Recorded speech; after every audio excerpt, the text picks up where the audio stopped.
We're through 1 week of OTAs here at the Star in Frisco, and some familiar faces are out on the practice field. From wide receiver 1 to QB 2, let's dive into the depth chart on this edition of the Blitz, starting now.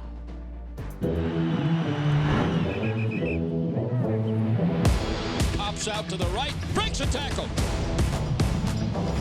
They blitz it. Prescott throws it down the right side for Lamb. Caught it!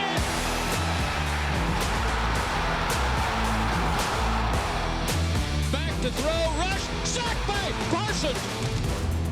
Belt-tie snap. Prescott with plenty of time. Lobs it in zone. Jake Ferguson.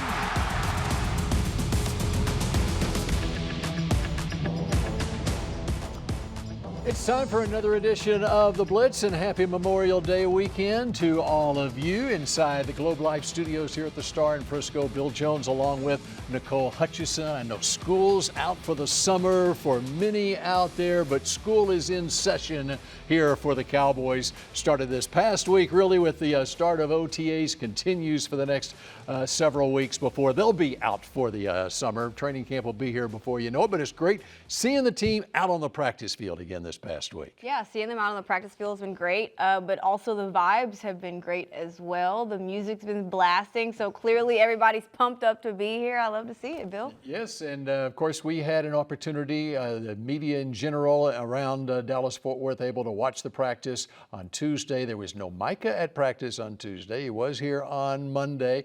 It underscores the fact these are voluntary workouts, right? Yeah, I was going to say voluntary, okay? That's what we need to make sure is emphasized. But Micah Parsons, I mean, Schotty even said earlier in this week in his press conferences when he told him that, hey, I need you to be here. He was here. He's been in and out of the building. He's helped with the team building, group activities.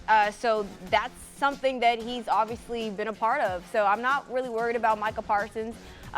He knows that he's getting in his work despite not being here, so the trust factor is obviously there. But, I mean, the goal of OTAs, voluntary OTAs right now, and Schotty even said, is just to make sure guys are listening, guys are asking questions, guys are able to apply what they're learning day 1, day 2 to day 3 and so forth. And how they're able to apply what they're learning from the previous day. So that's the goal, and hopefully Micah Parsons is out here soon. Well, and Micah has been involved in many of the activities that have been going on this spring for the Cowboys. All right, the guy that was out there that looked really good out there was number 4, and that would be Dak Prescott. Absolutely, and he's all smiles as well. You gotta love seeing Dak Prescott all smiles. I mean, why not when you have now CeeDee Lamb and George Pickens on your roster? But no, he's been cleared to work. He's obviously had to battle with injuries in 3 of his past 5 seasons. So looking forward to seeing what Dak Prescott does. He's moving a lot better too, through a couple of nice passes in practice, connected with a couple of different receivers as well. So I'm excited, man. We get a healthy Dak Prescott in 2025. Bill, this is going to be fun. That's one of the keys, of course, to this team, but also, and we'll get into George Pickens and CeeDee Lamb coming up here in a little bit, for him to have the opportunity to be working with his receivers on a regular basis is huge, I think. For sure. And they've also been getting in work outside of being here at the Star. So I think that's also something important to note as well. So the chemistry's been working on. They're continuing to build on top of that chemistry, and then only time will tell how that chemistry continues to form. All right, we're just getting started on this edition of The Blitz. Later in the show, we'll break down what did and did not happen at the league meetings as far as some possible rule changes. And coming up next, it's CD, it's GP, it's CeeDee Lamb and George Pickens when the Blitz continues. The Dallas Cowboys Blitz, presented by Blockchain.com, is brought to you by AT&T, an official sponsor of the Dallas Cowboys, and by Blockchain.com. Invest like your icons with Blockchain.com.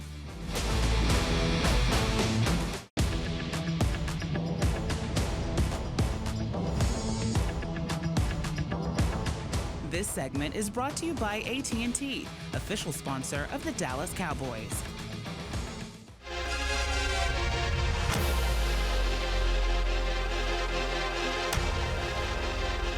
Oh, no, we both ones. Yeah. It ain't no A, B, none of that. It's one. You look over there, you see one. You look over here, you see another one. So do what you got to do with that.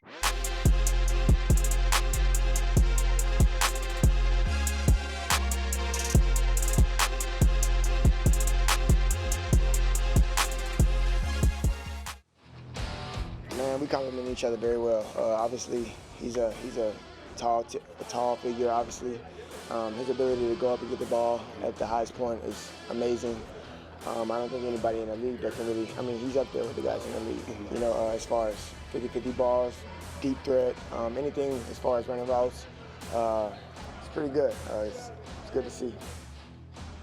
So who is wide receiver 1 on this team? Welcome back to the Blitz. Bill Jones and Nicole Hutchison. And there's no AB, there's CD, and there's GP. CD Lamb and George Pickens. And wow, they are really inseparable out there on the practice field. In fact, we're taping the show right here inside the TV studio here. We're looking out on the practice field during the OTA, and they're on the jugs machine together. They go everywhere together, it seems like, already. They literally go everywhere together. I mean, inseparable is the perfect word to describe these two since GP has gotten here in Dallas, which is why I don't really understand the conversation of can they really have a number 1 wide receiver or 2 number 1 wide receivers, right? Because, these are 2 reliable playmakers. You look around the NFL and what passing offenses have the most success. They don't have just one reliable playmaker in the receiving game. They have multiple. So what's wrong with Dallas now having CeeDee Lamb, George Pickens, Jalen Tolbert, the list goes on. But, the question is, are they selfish? Well, Brian Schottenheimer answered that question. They are both unselfish. Dak Prescott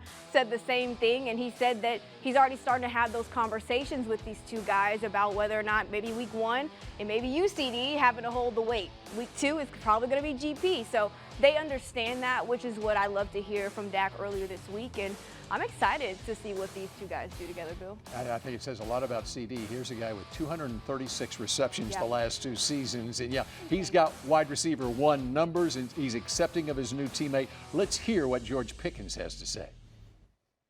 You found out about the trade with CD, one of the first people you reached out to? He was actually one of the first people to reach out to me, besides Jerry and, the actual people. But, as far as players, he's one of the first players. What was that conversation like with you two? Was it just... Like I told him, just good vibes. He was super happy. Some of the guys on defense as well, whole team super happy.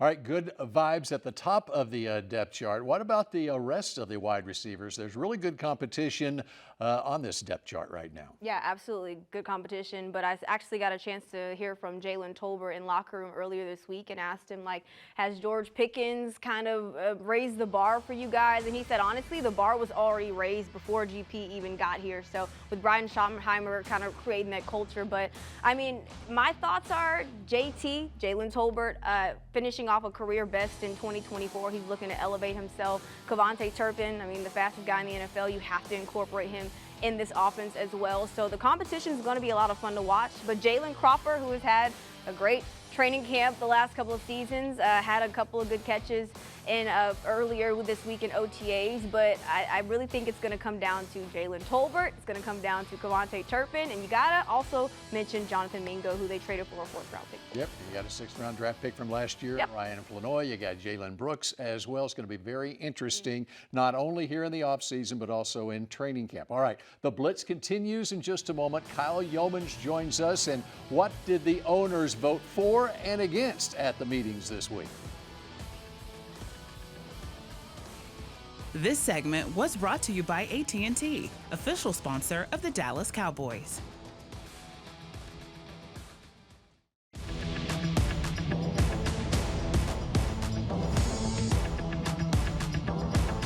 This segment is brought to you by Reliant, the official energy provider of the Dallas Cowboys. This week in Cowboys history, AT&T Stadium officially opened its massive West End doors to the public for the very first time with a ribbon-cutting ceremony 16 years ago. Since then, the stadium has become known for not just football, but basketball, world-class concerts, world championship rodeos, and soon to host 9 World Cup soccer games, to mention only a few. Absolutely amazing. It's been 16 years now since AT&T Stadium opened. Kyle Youmans now joins the Blitz, and it was a big week as far as we had league meetings earlier this week in Minneapolis. There was a lot of speculation, some rules changes that didn't happen, some rules changes that did happen. You're going to break it down for us here. Oh, yeah. There's a lot of different things that could have happened. This was the one that really did happen. There's a couple of tweaks on the onside kick rules to note. However, the biggest one is instead of it only being allowed for a team trailing in the fourth quarter, Now they can go at any time and declare the onside kick. Remember, with the new dynamic kickoff rules, you can't just have a surprise onside kick. That was a rule that was implemented last year into the NFL. But now any team that is trailing at any point in the game can make that declaration and say, we are going to attempt an onside kick. And then to try and increase from a 6% success rate last season in the NFL, the league wants to have the kicking team lining up 1 yard closer than it would have in the past. So instead of that 35-yard line, now they move on and they move up into about the 36-yard line in order to have that head start. They still have to be engaged with the 35-yard line. So all it is just an extra step, an extra opportunity to look forward and to try and get to that football before anybody else would. We've seen some incredible onside kicks in the past with Brandon Aubrey and the watermelon kick. That was Greg Zuerlein a couple years back. I mean, the Cowboys franchise has seen some incredible onside kicks, but they didn't have one that worked in their favor last season, at least from a kicking team standpoint. So it'll be interesting to see just how much that percentage of 6% will rise with these changes, but it is going to give a kicking team an opportunity to possibly have some more success in 2025. All right, one that did not get banned from the league was the tush push. It was close, yes, though. It was, they 22-10. 24 votes is what they needed in order to make it happen. 24 votes to overturn it. That's 3/4 of the league, 75% to overturn the vote. The Cowboys were one of the teams, including with the other 3 NFC East teams, the Commanders and the Giants, to vote against it. Of course, there was one team in the NFC East that did not vote for the tush push ban, and that was the Philadelphia Eagles, of course, the team that has had the majority of the success with the tush push. But they fell 2 votes short. Philadelphia and any other team that feels comfortable running the tush push QB sneak sort of style, they'll be able to do that coming up this next year. It was interesting just how much of a push there was to ban it from some of the coaches within the league. They had 16 votes in their initial voting earlier this week. That increased to 22, but they still fell 2 votes short. All right, and then the other thing that did not get to a vote, there was a lot of speculation about, was playoff seeding. Yeah, that was actually a vote that never happened because the Detroit Lions were the team that presented this to the league. Of course, the current playoff seeding includes the top division winners, all 4 division winners getting the top 4 seeds in each of the respective conferences, the NFC and the AFC. The Lions were proposing that it was just by seeding and just by record across the board. So even if you weren't a division champion, you would still have a shot at a top 4 seed, hopefully giving more competition and less resting for certain players in the final weekends of the regular season. So once they presented that, it looked like there was a chance for it to pass, but then they withdrew their proposal prior to the voting, never actually got a shot at it. Doesn't mean that rule could change in future owners' meetings, maybe as soon as next year if another team wants to bring it to the table. However, it is not going to happen this year, and the playoff seeding will remain the same for the 2025 season. All right, so that brings you up to speed on what did and did not happen at the league meetings this past week. Kyle Youmans, we appreciate it. And up next here on the Blitz, how about we head into the quarterback room for the Cowboys? Yes, Dak back on the field, but who's QB2 on this team? This segment was brought to you by Reliant, the official energy provider of the Dallas Cowboys.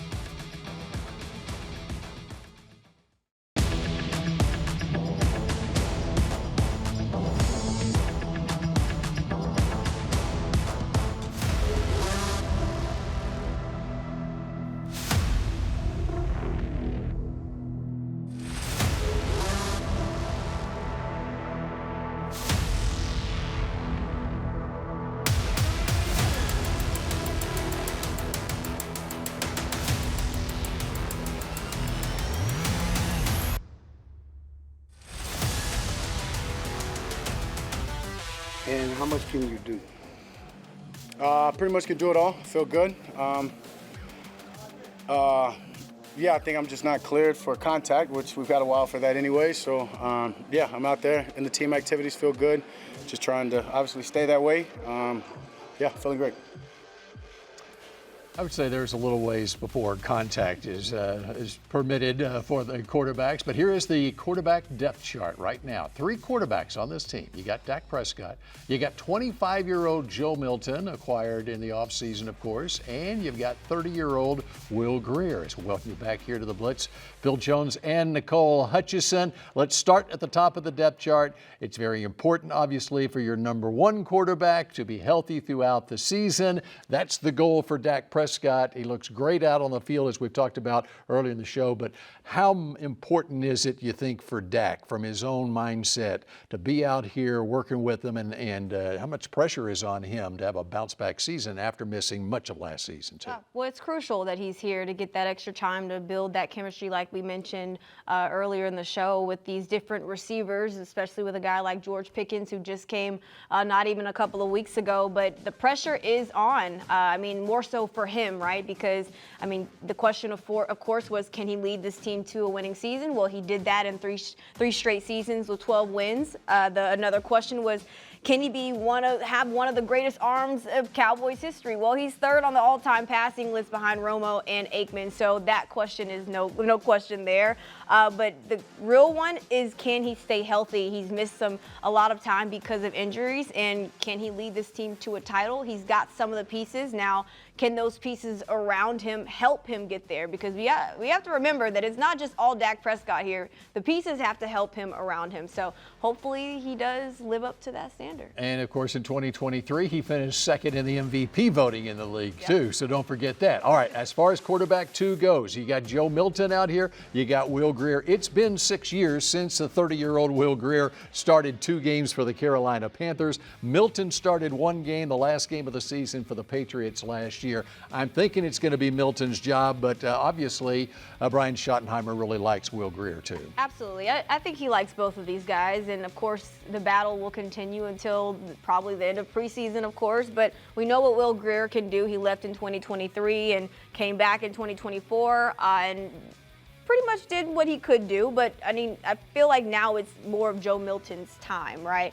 They saw him in week 18 do what he did for the Patriots, had some mobility, also had a nice arm as well. We've seen that in practice.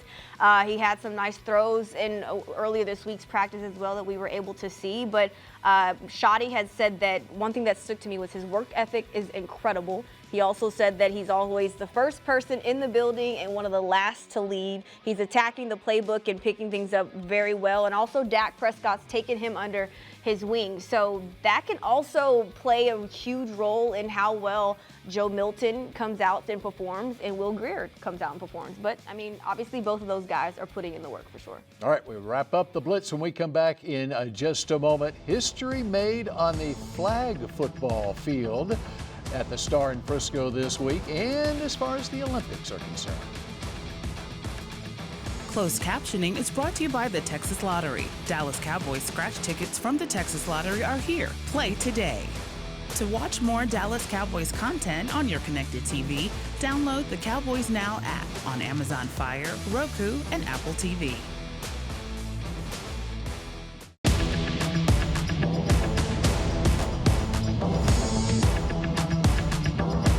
The Dallas Cowboys Blitz, presented by Blockchain.com, was brought to you by AT&T, an official sponsor of the Dallas Cowboys, and by Blockchain.com. Invest like your icons with Blockchain.com. History was made back on Monday night at the Star in Frisco. Arlington Martin crowned the first ever girls flag football champion. What a great spring season we had out here. Nicole Hutchison, you were there. I was. A lot of fun to watch these ladies hold the trophy in the end. Head coach Patrick Dunn there told me they didn't have a team 6 weeks ago, but he was always confident they would be holding that trophy, and look at them now, holding up the trophy for the first time in their program's history. You know, in flag football, the fastest growing sport, not only in Texas, but across the country. The NFL obviously is behind it, as evidenced this past week at the league meetings. What do the owners approve? Well, players can play in flag football in the Olympics, new sport in the Olympics, of course, in LA in 2028. Yeah, it's going to be a lot of fun. I mean, some players may want to use it just to, of course, compete for their country, but some players may want to not risk the injury right before the season. So I think it's cool to have and be able to watch for the Olympics, but it's going to be interesting. It's going to be a lot of interesting. See, there's not going to be a whole lot of NFL players that are going to be playing flag football, and even though they approved it, I'm thinking there's a lot of owners who don't really like the idea of in August, when training camp is going on, they've got players playing flag football. But we'll see. All right, for Nicole Hutchison and Kyle Youmans, I'm Bill Jones. Thanks for joining us for the Blitz. We'll see you again next week.